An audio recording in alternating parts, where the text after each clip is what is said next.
أعوذ بالله من الشيطان الرجيم. بسم الله الرحمن الرحيم. نحمده ونستعينه ونستغفره ونعوذ بالله من شرور أنفسنا ومن سيئات أعمالنا. من يهده الله فلا مضل له ومن يضلل فلا هادي له. وأشهد أن لا إله إلا الله وحده لا شريك له. وأشهد أن محمدًا عبده ورسوله. يا أيها الذين آمنوا اتقوا الله حق تقاته ولا تموتن إلا وأنتم مسلمون. يا أيها الناس اتقوا ربكم الذي خلقكم من نفس واحدة وخلق منها زوجها وبث منهما رجالا كثيرا ونساء. واتقوا الله الذي تساءلون به والأرحام إن الله كان عليكم رقيبا. يا أيها الذين آمنوا اتقوا الله وقولوا قولا سديدا يصلح لكم أعمالكم ويغفر لكم ذنوبكم ومن يطع الله ورسوله فقد فاز فوزا عظيما. أما بعد فإن خير الحديث كتاب الله وخير الهدي هدي محمد صلى الله عليه وسلم وشر الأمور محدثاتها وكل محدثة بدعة وكل بدعة ضلالة وكل ضلالة في النار. أعوذ بالله من الشيطان الرجيم. بسم الله الرحمن الرحيم. أم حسبتم أن تدخلوا الجنة ولما يأتكم مثل الذين خلوا من قبلكم مستهم البأساء والضراء وزلزلوا حتى يقول الرسول والذين معه متى نصر الله ألا إن نصر الله قریب. محترم حاضرین جمعہ، اسلام اور ایمان کا راستہ آزمائشوں کا راستہ ہے، قربانیوں کا راستہ ہے.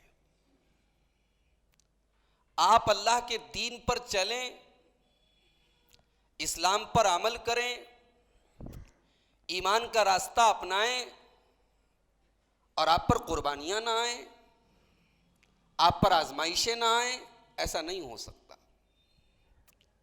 کیونکہ ایمان کا راستہ جنت کا راستہ ہے، اور جنت کا راستہ یہ پھولوں کی سیج نہیں ہے، یہ کانٹوں کا راستہ ہے. اس میں قدم قدم پر آپ کو اپنی خواہشات کو، اپنے نفس کے تقاضوں کو، اپنی محبوب چیزوں کو قربان کرنا پڑے گا.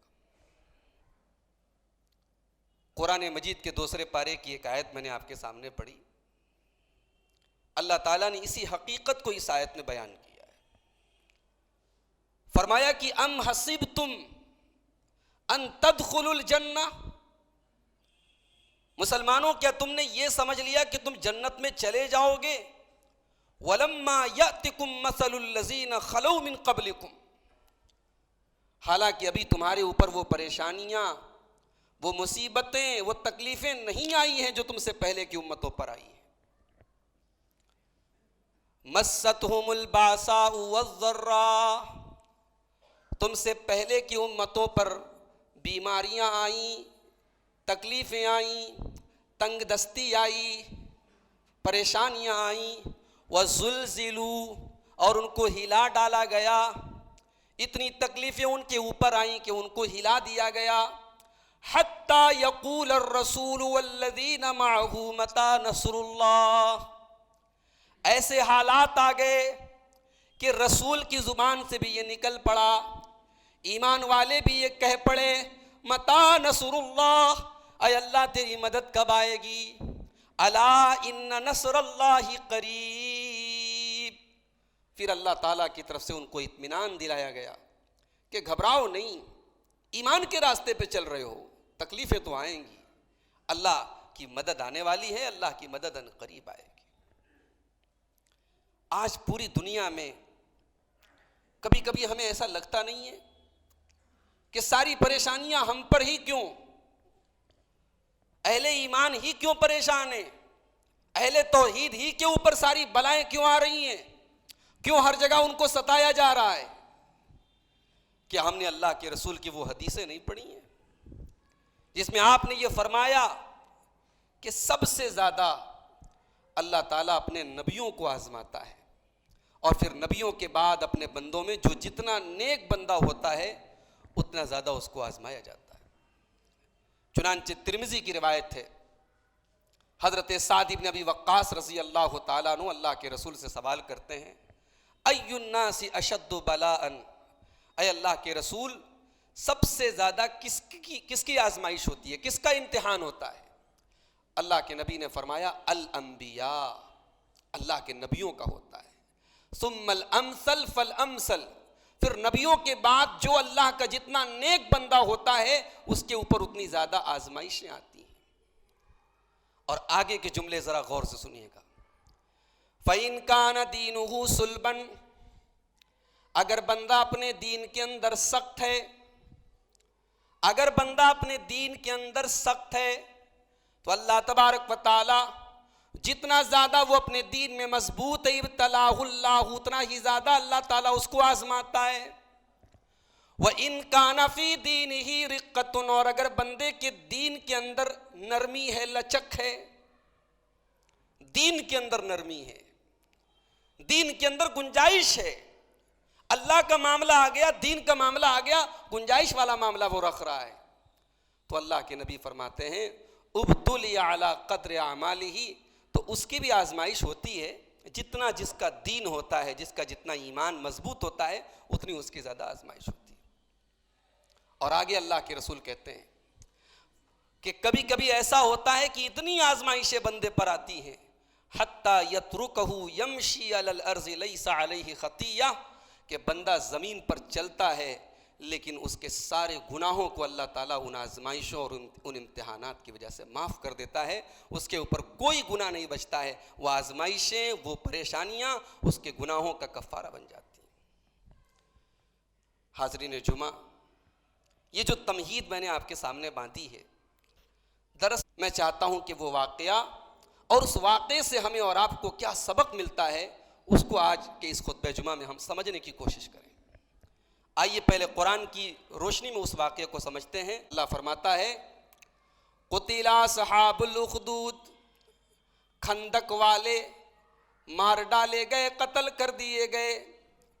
کھندق والے ختم, قتلا ان کے اوپر اللہ کی مار پڑ گئی جنہوں نے اہل ایمان کو کھندق میں ڈالا تھا.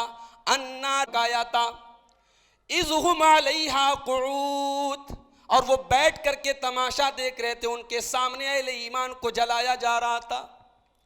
وَهُمْ عَلَى مَا يَفْعَلُونَ بِالْمُؤْمِنِينَ شُهُودٌ, اور جو کچھ وہ کر رہے تھے اس کے اوپر وہ گواہ بھی تھے, وہ گواہ بھی تھے, وہ اپنی آنکھوں سے دیکھ رہے تھے کہ ہم اہل ایمان کو کیا تکلیفیں دے رہے ہیں, کتنا ٹارچر کر رہے ہیں.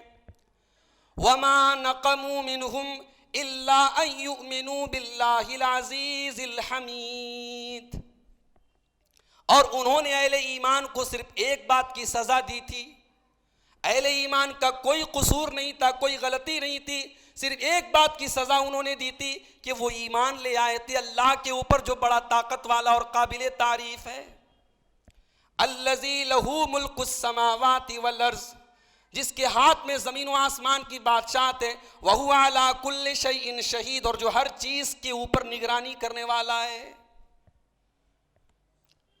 قرآن کریم نے واقعے کی ڈیٹیل بیان نہیں کی, قرآن نے ایک جھلک پیش کی کہ ایسا ایک واقعہ ہوا تھا، اہل ایمان کو خندق کھود کر کے، گڈھے کھود کر کے، آگ جلا کر کے اس میں زندہ بھسم کر دیا گیا تھا، جلا دیا گیا تھا۔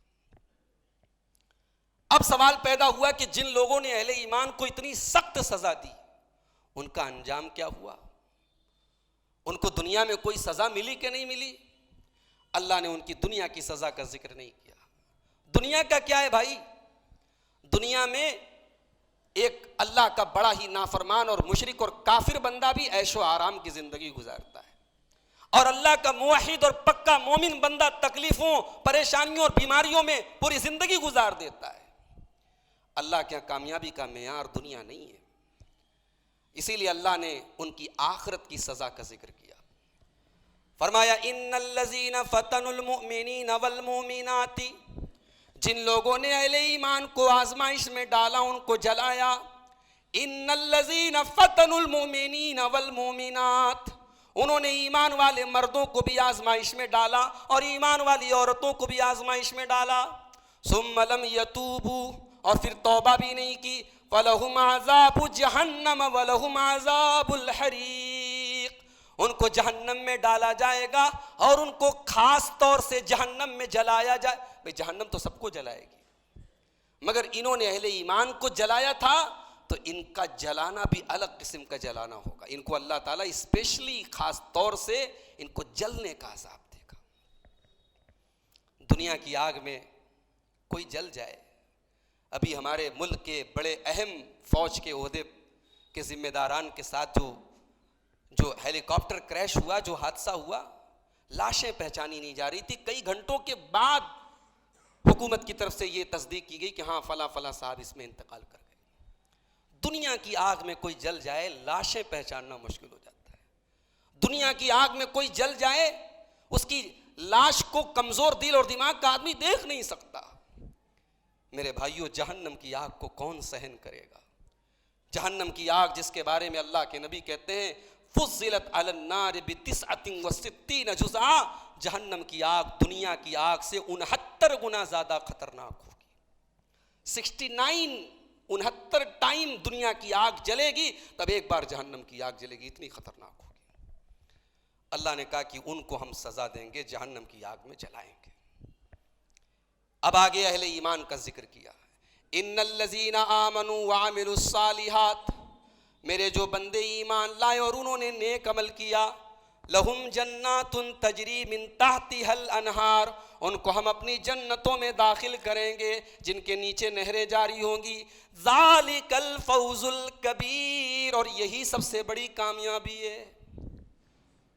غور کرو، دنیا میں ایک مومن جلا دیا گیا، عورتیں جلا دی گئیں، بچے جلا دیے گئے، ان کی زندگی ختم ہو گئی، مگر اللہ کہہ رہا ہے کہ وہ کامیاب ہو گئے۔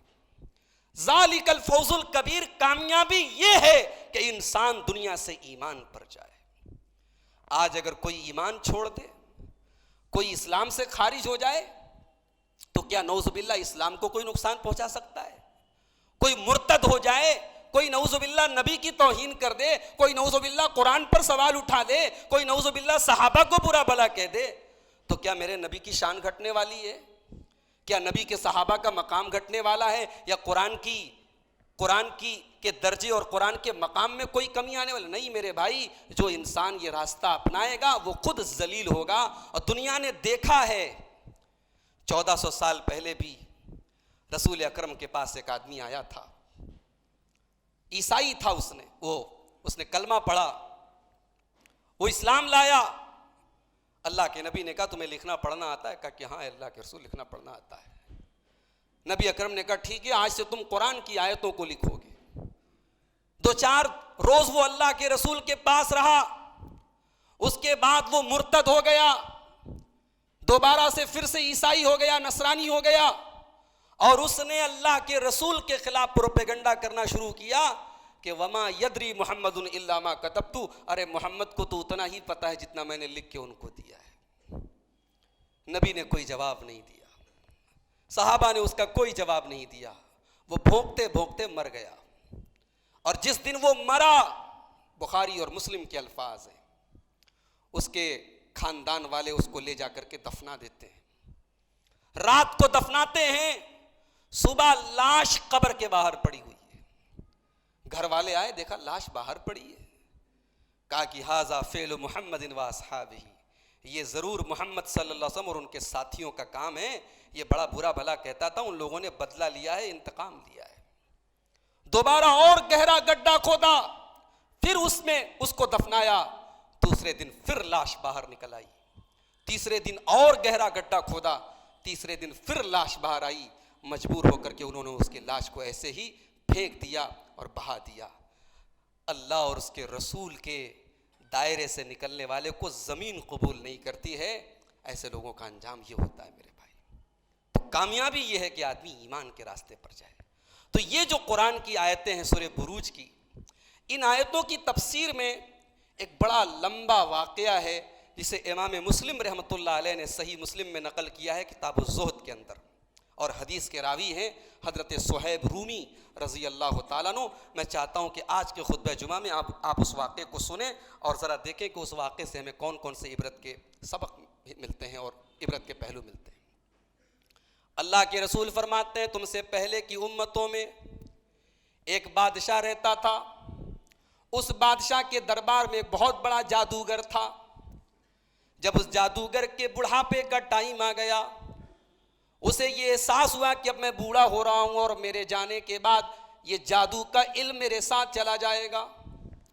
اس نے جادوگر سے کہا مجھے کوئی لڑکا دو جسے میں اپنا یہ علم ٹرانسفر کر سکوں، یہ علم میں دے سکوں. بادشاہ نے ایک لڑکے کو تعینات کیا کہ یہ لڑکا جادوگر کے پاس جائے گا اور جادو کا علم سیکھے گا. اللہ کے رسول فرماتے ہیں وہ لڑکا جب جادوگر کے یہاں جاتا تھا تو راستے میں ایک عالم کا گھر پڑتا تھا، ایک راہب کا گھر پڑتا تھا جو اس دور میں توحید پر تھا، ایمان پر تھا، اسلام پر تھا. اس کا گھر پڑتا تھا. لڑکا اس راہب کے پاس جاتا تھا، اس کی باتیں بھی سنتا تھا اور اسے اس کی باتیں بڑی اچھی لگتی تھی. تو لڑکے کا یہ معمول بن گیا کہ اس راستے میں جب وہ جاتا تھا جادوگر کے پاس تو راہب کے پاس بھی جاتا تھا اور جادوگر کے پاس بھی جاتا تھا. کبھی کبھی جادوگر کے یہاں پہنچنے میں دیر ہو جاتی تھی، جادوگر اس کو مارتا بھی تھا. تو ایک دن اس نے راہب سے کہا کہ میرے ساتھ ایسا مسئلہ آ رہا ہے. تو راہب نے کہا ایک کام کرو، جادوگر کے یہاں جب دیر ہو جائے تو کہو کہ گھر والوں نے روک لیا تھا، گھر والوں نے آنے نہیں دیا، اور جب گھر جانے میں دیر ہو جائے تو کہہ دینا کہ جادوگر نے روک لیا تھا. مسئلہ یہ پتہ چلا کہ جب کوئی جائز اور صحیح مقصد ہو اور وہاں اپنے دین اور ایمان کو بچانا مقصد ہو تو جھوٹ بھی بولا جا سکتا ہے، توریہ بھی کیا جا سکتا ہے، بات کو گھمایا بھی جا سکتا ہے. یہ حرام نہیں ہے جہاں مسئلہ دین و ایمان کا آ جائے. اپنے ذاتی مفاد کے لیے جھوٹ نہ بولو، لیکن جہاں مسئلہ دین و ایمان کا آ جائے، اپنی جان بچانے کا آ جائے، وہاں پر اس طریقے کی گول مول بات کر کے اپنے دامن کو چھڑایا جا سکتا ہے. چنانچہ وہ بچہ، اس کا ڈیلی کا معمول ہو گیا، وہ جادوگر کے پاس جاتا تھا، اس سے جادو بھی سیکھ رہا ہے اور عالم کے پاس جا کر کے دین کا علم بھی حاصل کر رہا ہے. اللہ کے رسول فرماتے ہیں کہ ایک دن وہ بچہ جا رہا تھا، راستے میں ایک بہت بڑا جانور، بعض حدیثوں میں وضاحت کی گئی کہ وہ بہت بڑا اژدہا تھا، بہت بڑا سانپ تھا، اژدہا. اس نے پورے راستے کو گھیر رکھا تھا اور لوگ راستے میں رکے ہوئے تھے. اس لڑکے کے دل میں، لڑکا چھوٹا سا ہے، ابھی 10 سے 12 سال کے بیچ کا بچہ ہے، اس کے دل میں ایک خیال آیا. اس نے کہا آج موقع ہے یہ دیکھنے کا کہ اللہ تعالیٰ کو، میرے رب کو، میرے خالق کو جادوگر والا کلام پسند ہے، جادوگر کا دین پسند ہے یا اس عالم کا دین پسند ہے. آج اس کو چیک کرنے کا ٹائم ہے میرے پاس. اس نے ایک پتھر اٹھایا اور پتھر اٹھا کر کے اس نے کہا کہ اے اللہ، ان کان امر الراہب احب الیک، اگر اس عالم کا معاملہ، اس عالم کی باتیں تجھے پسند ہیں جادوگر کے مقابلے میں، تو اس پتھر کے ذریعے تو اس جانور کو ہلاک کر دے تاکہ لوگوں کا راستہ کلیئر ہو جائے. اس نے پتھر مارا، جانور مر گیا، راستہ کھل گیا، لوگ آنے جانے لگے. اس کو، بچے کو یقین ہو گیا کہ عالم صحیح ہے، جادوگر غلط ہے. اس نے آ کر کے پوری روداد اس عالم کو سنائی، اس راہب کو سنائی. راہب نے کہا کہ اے بچے، آج اللہ تبارک و تعالیٰ نے تجھے وہ مقام دیا ہے کہ اس مقام پر میں بھی نہیں ہوں. یہ واقعہ جو تو مجھے بتا رہا ہے یہ اس بات کی دلیل ہے کہ تو مجھ سے افضل ہو گیا. میں نے جو علم تجھے دیا تو اللہ تبارک و تعالیٰ نے اس علم کی بدولت تجھے مجھ سے بھی بڑا مقام دیا ہے, اور مجھے امید ہے کہ تیرا معاملہ بہت مشہور ہو جائے گا. تو خبردار, اگر تیری بات مشہور ہو جائے اور کبھی ایسا موقع آ جائے کہ تو دشمن کی قید میں چلا جائے تو میرا نام مت بتانا. پتہ یہ چلا کہ کبھی ایسا بھی ماحول ہوتا ہے کہ توحید کی دعوت کو چھپانا پڑتا ہے.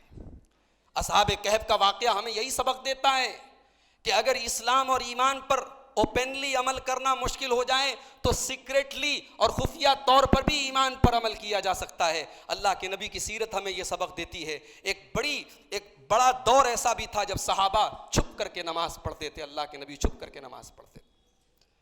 تو راہب نے کہا کہ میرا نام کسی سے مت لینا. اس کے بعد اللہ کے نبی فرماتے ہیں اس بچے کو اللہ تعالیٰ نے یہ کرامت دی. لوگ کہتے ہیں کہ اہل حدیث لوگ کرامت نہیں مانتے. بھائی ہم کرامت مانتے ہیں جو قرآن و سنت سے ثابت ہو, جو صحیح واقعات سے ثابت ہو. کرامت کے نام پہ ہم جھوٹ فساد اور الٹی سیدھی باتیں نہیں مانتے. اس بچے کے ذریعے اللہ تعالیٰ نے کرامت ظاہر کی. وہ پیدائشی اندھے لوگوں کو ٹھیک کر دیتا تھا اللہ کے حکم سے, کوڑھی لوگوں کو ٹھیک کر دیتا تھا. بلکہ حدیث کے الفاظ ہیں, مسلم کے الفاظ ہیں, تمام بیماریوں کے ذریعے, تمام بیماریوں میں اللہ تعالیٰ اس بچے کے ذریعے شفا دے دیتا تھا. اب اس کا معاملہ مشہور ہوتا چلا گیا. بادشاہ کے دربار میں ایک درباری تھا, وہ بھی اندھا تھا. اس کو پتہ چلا کہ ایک بچہ ہے اور اس کے پاس لوگ جاتے ہیں اور وہ کچھ پڑھتا ہے, کچھ کہتا ہے اور لوگ ٹھیک ہو جاتے ہیں. اللہ کے رسول فرماتے ہیں کہ وہ درباری جو تھا وہ ڈھیر سارے تحفے اور انعامات لے کر کے پہنچا اس بچے کے پاس اور کہا کہ یہ سارے انعامات اور تحفے تو لے لے, بس تو مجھے شفا دے دے. بچے نے کہا میں شفا نہیں دیتا, انما یشفی اللہ, شفا اللہ دیتا ہے. اللہ والوں کی یہ بھی پہچان ہوتی ہے, اگر ان کے ہاتھوں پر کوئی کرامت ظاہر بھی ہو جائے وہ اپنی بڑائی نہیں بیان کرتے, وہ بتاتے ہیں یہ اللہ تبارک و تعالیٰ کی قدرت ہے, اس میں میرا کوئی کمال نہیں ہے. جو بزرگ اپنی واہوائی کرے اور یہ کہے کہ میں یہ کر دوں تو یہ ہو جائے, میں یہ کر دوں تو یہ ہو جائے, سمجھ جاؤ کہ وہ بزرگ نہیں ہے, وہ جھوٹا ہے اور شیطان کا چیلا ہے. بچے نے کہا میں شفا نہیں دیتا, شفا اللہ دیتا ہے. کہا کہ اللہ کون ہے؟ کہا میرا رب ہے. کہا کہ اگر تم اللہ کے اوپر ایمان لے آؤ تو میں اللہ سے دعا کروں گا, اللہ تمہاری آنکھوں کو لوٹا دے گا. وہ بادشاہ کا درباری اللہ کے اوپر ایمان لے آیا, اس نے کلمہ پڑھ لیا, اللہ کے اوپر وہ ایمان لے آیا. بچے نے دعا کی, اس کی آنکھیں لوٹ آئی. اب جب وہ دربار میں اگلے دن پہنچا, بادشاہ نے دیکھا کہ یہ فرسٹ کلاس دیکھ رہا ہے. وہ کہا کہ من رد علیک بصرک, تیری آنکھیں کہاں سے لوٹ گئی, تو دیکھنے کیسے لگا, تو اندھا تھا, پیدائشی اندھا تھا. پتہ یہ لگا پیدائشی اندھا تھا مگر بادشاہ نے اس کو اپنا درباری بنایا تھا. ٹیلنٹ ہو تو اندھے بھی حکومت پر بیٹھ سکتے ہیں, شرط یہ ہے کہ آنکھوں کے اندھے ہوں, دل اور دماغ کے اندھے نہ ہوں. اگر انسان دل اور دماغ کا اندھا ہو تو پورے ملک اور پوری حکومت کا بیڑا غرق کر سکتا ہے. اندھا تھا لیکن ٹیلنٹ تھا, اس کو بادشاہ نے اپنا درباری بنایا تھا. بادشاہ نے کہا تیری آنکھیں کیسے لوٹی؟ کہا میرے رب نے لوٹائی ہے. کہا کہ کیا میرے علاوہ تیرا کوئی رب ہے؟ بادشاہ نے اس کو ستانا شروع کیا, ٹارچر کرنا شروع کیا. تو اس نے بچے کا نام لیا کہ اس بچے کے ذریعے مجھے توحید ملی ہے, مجھے اسلام ملا ہے. بادشاہ نے بچے کو بلوایا, پوچھا کہ تو کس کو رب مانتا؟ کہا اللہ کو رب مانتا ہوں. بادشاہ نے اس بچے کو بھی ٹارچر کیا اور کہا بتا تجھے یہ بات کس نے بتائی ہے کہ تیرا رب اللہ ہے. بچے کو جو بہت زیادہ ٹارچر کیا گیا, بچے نے اس عالم کا, اس راہب کا نام بتا دیا. راہب کو بلایا گیا. بادشاہ نے راہب سے کہا اچھا تو تم ہو میرے علاوہ اللہ کو رب کہتے ہو اور تم نے اس بچے کو مسلمان بنایا اور پھر بچے نے میرے درباری کو مسلمان بنایا.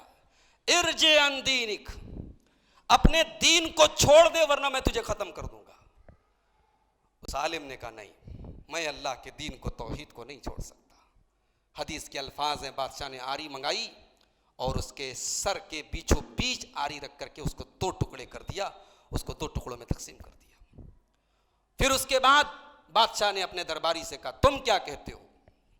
اس کو تو ابھی 2-4 گھنٹے کہہ لیجیے یا کم سے کم زیادہ 1 دن کہہ لیجیے, مسلمان ہوئے 1 دن ہوا ہے. مگر جو دل سے ایمان قبول کرتا ہے میرے بھائیوں، ایمان اس کے اندر کیسی جرأت اور ہمت پیدا کر دیتا ہے۔ یہ ایک دن کا مسلمان ہے بادشاہ کا درباری، مگر توحید نے اس کے دل اور دماغ کو کتنا مضبوط کر دیا ہے، بادشاہ کے دربار میں کہتا ہے میں اپنا دین نہیں چھوڑ سکتا، جان تو گنوا سکتا ہوں، ایمان نہیں گنوا سکتا ہوں۔ بادشاہ نے کہا ٹھیک ہے، آری سے اس کو بھی 2 ٹکڑے کر کے ختم کر دیا۔ اب بچا وہ بچہ۔ بادشاہ نے سوچا کہ بچے کو اگر ایسے قتل کرا دوں گا تو غلط میسج جائے گا، اپنے درباریوں سے کہا لے جاؤ اس کو اور فلاں پہاڑ پہ لے کے جاؤ اور پہاڑ کی بالکل چوٹی پر پہنچو اور وہاں پہنچ کے پھر اسے آپشن دو کہ اگر تو اپنے دین کو چھوڑ دے ہم تجھے چھوڑ دیں گے، اور اگر تو باز نہیں آئے گا تو اسی پہاڑ سے اس کو گرا دینا تاکہ یہ ختم ہو جائے۔ بادشاہ کے ساتھی اور درباری اس کو لے کر کے پہنچے پہاڑ کی چوٹی پر۔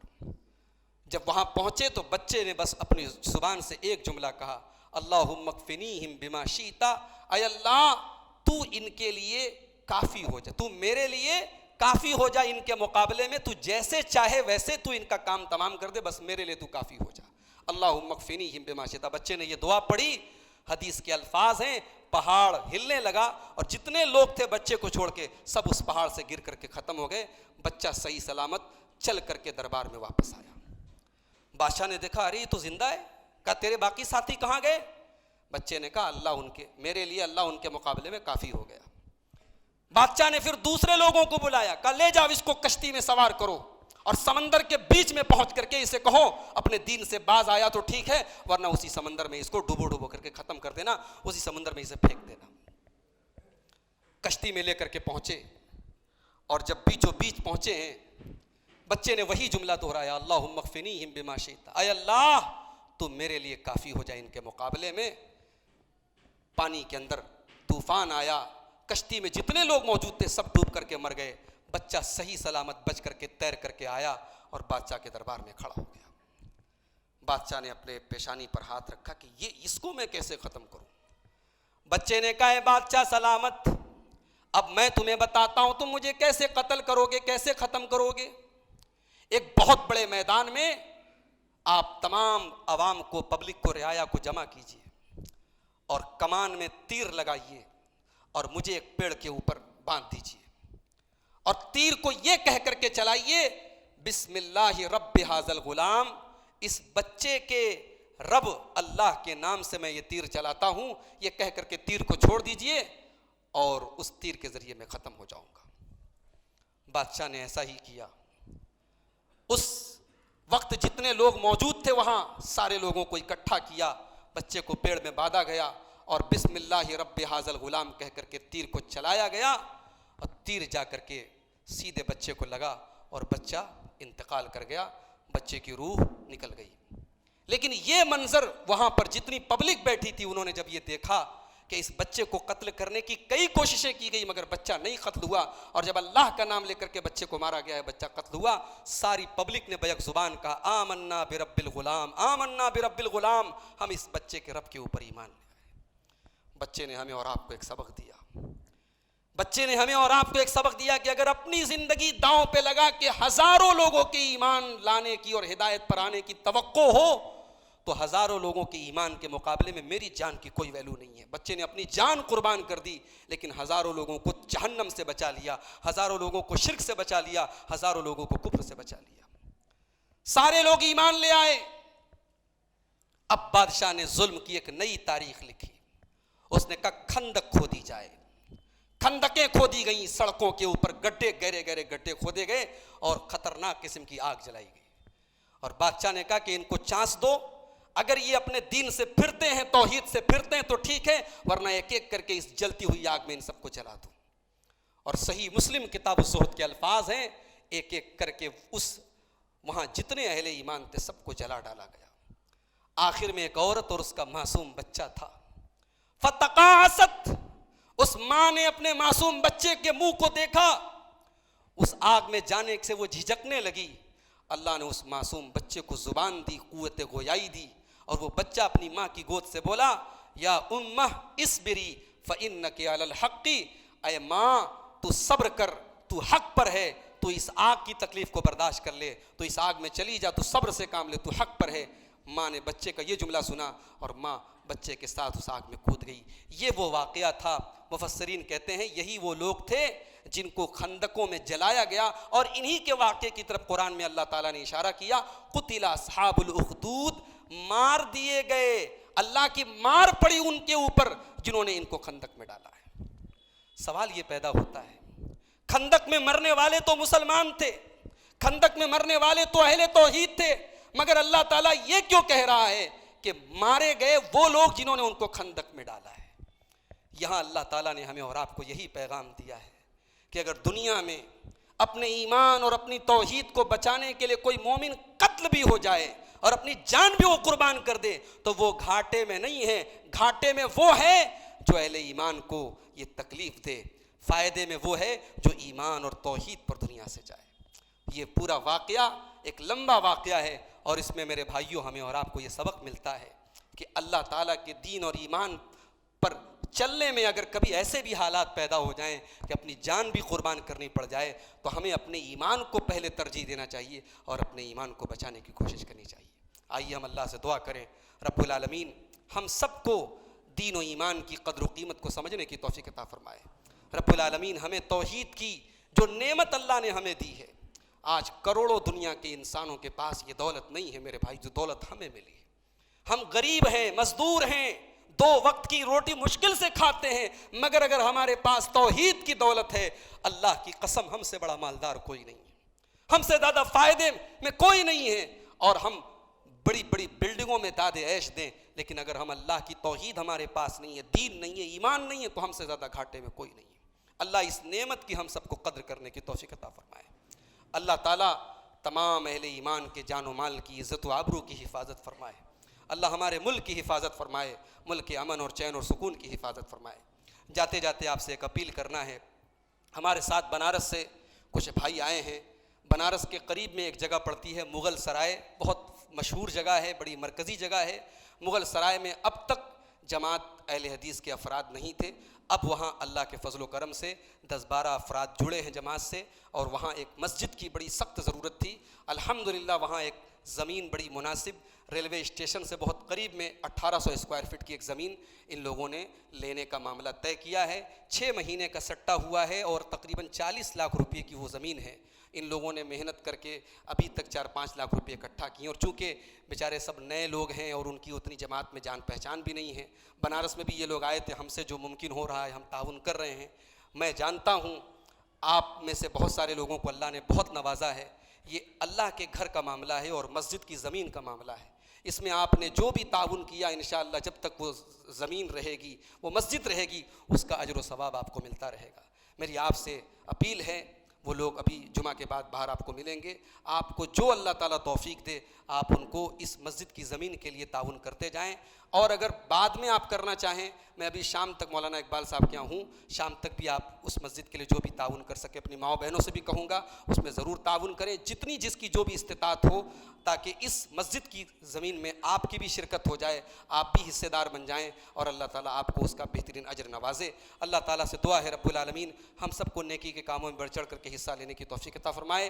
رب العالمین ہماری نیکیوں کو قبول فرمائے، ہمارے گناہوں کو معاف فرمائے، جو ہم میں بیمار ہیں اللہ ان کو شفا کامل عاجل عطا فرمائے، جو روزی روٹی سے پریشان ہیں اللہ ان کے کاروبار میں برکت نصیب فرمائے۔ اللہ تعالیٰ ہمیں دنیا اور آخرت دونوں جہان کی کامیابیوں سے نوازے، آمین۔ وآخر دعوانا الحمدللہ رب العالمین۔ الحمدللہ کفا وسلام علی عبادہ الذین اصطفی، اما بعد فاعوذ باللہ من الشیطان الرجیم، بسم اللہ الرحمن الرحیم۔ ان اللہ وملائکتہ یصلون علی النبی یا ایہا الذین آمنوا صلوا علیہ وسلموا تسلیما۔ اللہم صلی علی محمد وعلی آل محمد کما صلیت علی ابراہیم وعلی آل ابراہیم انک حمید مجید۔ اللہم بارک علی محمد وعلی آل محمد کما بارکت علی ابراہیم وعلی آل ابراہیم انک حمید مجید۔